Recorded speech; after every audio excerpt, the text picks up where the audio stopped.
What do you think John W. Henry said to Trent, said Trey? Well, there was a post that was apparently to do with a lip reader that read it, and there was something along the lines of do the right thing or something like that. But I don't know what John W. Henry said to Trent. Honestly, I don't know. But if yesterday doesn't convince Trent to stay, I don't think anything is going to convince him, because they were wonderful scenes yesterday. In front of the Kop, players linking arms, manager centre circle singing the Arne/Jurgen Klopp song.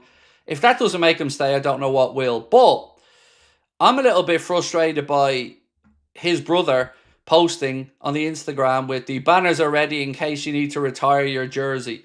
Now, I know that that's part of a song or something, but again, it just feels like just toying with emotions. So please just come out and say what you're going to do very soon so everybody can move on and move forward. We did a poll last night on the channel and we asked everybody what they think is going to happen. And it was much closer than before. I think it was 53% of people said that they believe Trent will leave and 47% think he'll stay. That's crept up a lot from the other day when it was about 79% saying he's going.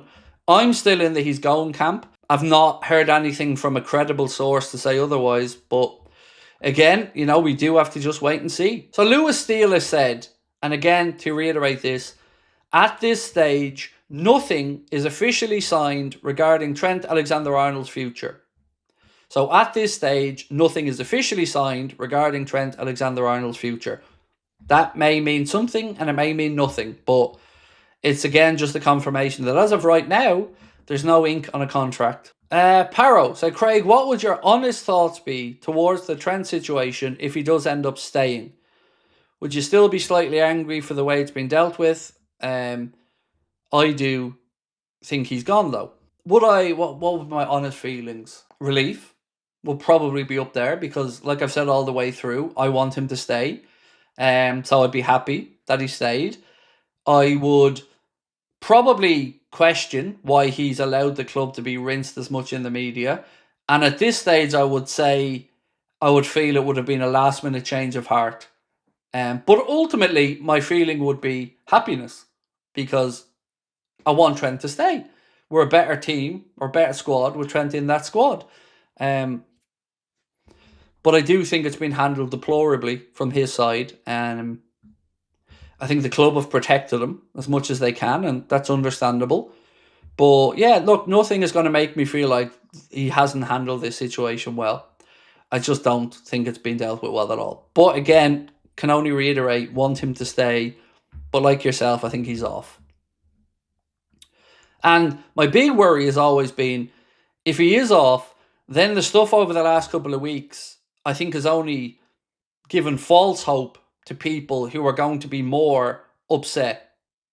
And that's going to lead to an unsavoury avalanche of posts that are going to make the extended fan base look bad. And that worries me as well. Which is why I always said, be upfront and honest. Early. Get it out there, like Kloppo did. Let everyone know what they're dealing with. And go from there.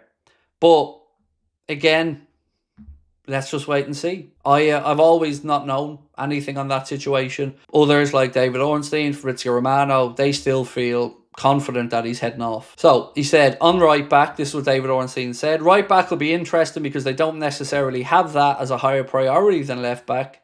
But if and when Trent Alexander-Arnold departs, and we expect him to join Real Madrid, that's the direction of travel. Maybe if there's an opportunity to add depth there, they will.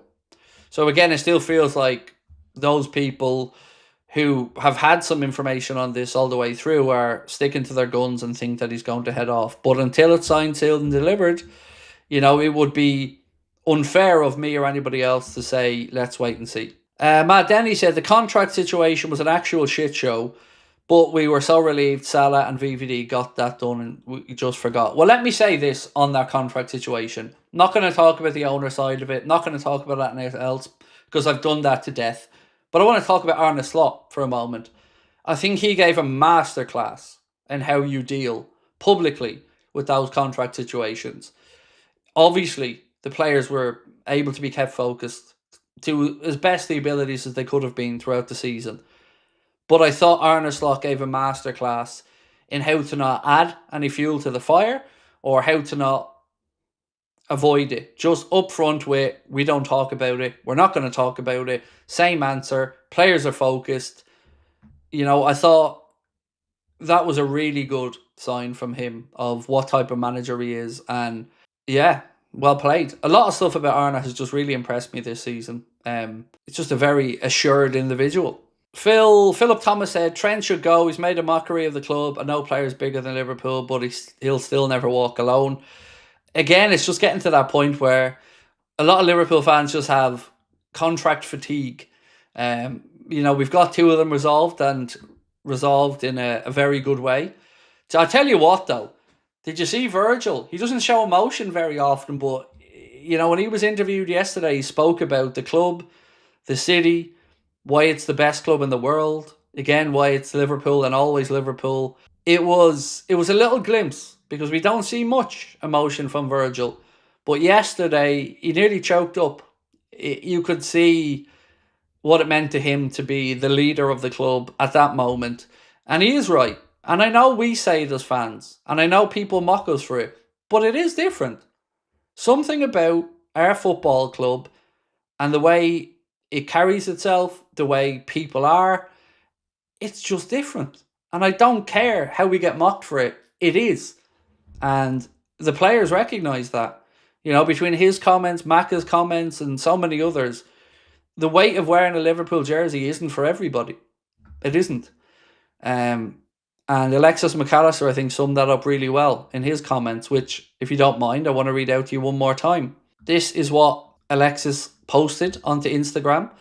I never forgot where I've come from a family that taught me the value of hard work, from dreams born with an Irish surname and a truly Argentine heart.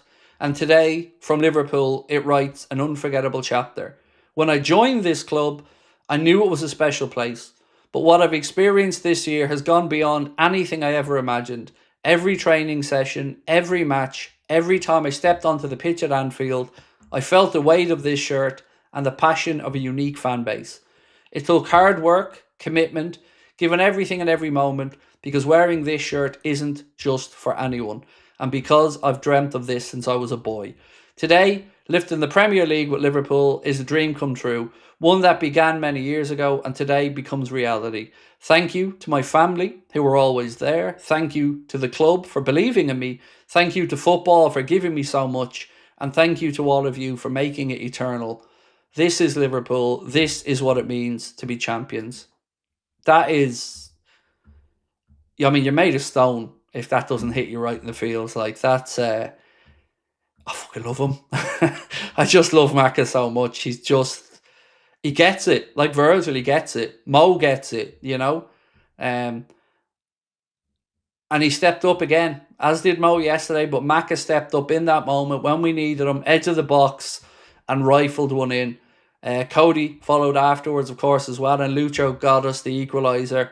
But I think it was that Macca one for me that really hit the release valve yesterday for everybody inside Anfield and for all of us watching.